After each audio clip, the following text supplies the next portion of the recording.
affectionately the Bunt, a 13-mile branch line engineered in the 1860s to serve a collection of Hertfordshire villages and the thriving market town of Buntingford.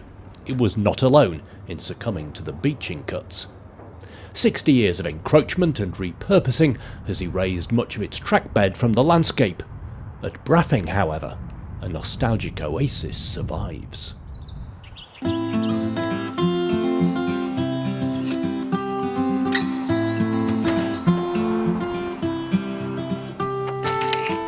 Ian Ribbons lives in the station house, just as his grandfather did. Horace Ribbons moved here as station master in 1942 and was still on duty 22 years later when Braughing was torn from the timetable. He loaned his spare hat to one of the actors when a feature film, Happy Ever After, was shot on the platform in 1953. Ian sympathetically restored the site with his father and keeps the place in good order. There's an obvious emotional connection with Grandad. So I'd like to keep it as tidy as I can for the family and for him, in memory of him.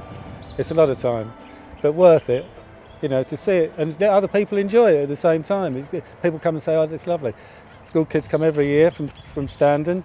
They walk up the old track bed, walk along the line, get to the bridge, they can see through here, and then they come across and we have an hour or so explaining the history. They've done it all at school, they can answer questions, which is very good. So, yeah, they really enjoy it. Signal box, lamp room, passenger shelter, plate layer's cabin, all preserved with care and an eye for detail. And just off the platform end, a bridge carries Station Road over the old line. The original structure, dating back to 1863, was erected in timber but decayed over time and was replaced in 1920.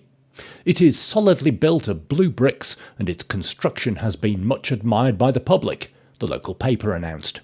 The bridge completes a coherent group of historic railway assets whose character partly depends on the open space beneath it. It frames a view of the station from a public footpath. But not for much longer if National Highways gets its way. The state-owned roads company intends to infill the space under the span with hundreds of tons of foamed concrete. Years of neglect have taken an inevitable toll on the bridge. In a letter to the local History Society, National Highways engineer said that the southern edge beam has a capacity of 0 tonnes after recent assessment updates. Although propping and repair are viable options, infilling was chosen to reduce future maintenance liabilities. No meaningful consideration was given to the structure's heritage value. It's probably the only complete station in Hertfordshire that's got both platforms and most of the station buildings surviving.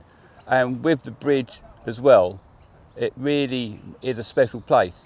You can imagine standing on the platform and peering through the bridge, waiting for the train to come round the corner to pick you up and take you down to Buntingford. And I think it would be an act of vandalism to fill it with concrete. I feel personally I object to infilling it if there's a viable alternative.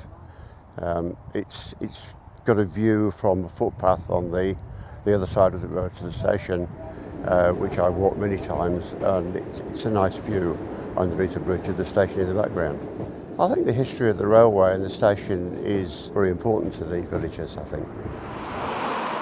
Vehicles passing over the bridge are now subject to traffic light control, a cause of some frustration and local inconvenience due to the delays caused. A speedy resolution is unlikely as infilling requires planning permission. Then there's design work and tendering. Next spring is the estimated start date for the works. Local campaigners hope they can persuade National Highways to relent, and hundreds of supporters have signed a petition to that end. If not, they intend to challenge the scheme through the planning process, which is likely to get underway in the autumn. One of the last relics of the Buntingford branch will rely on their efforts for its survival.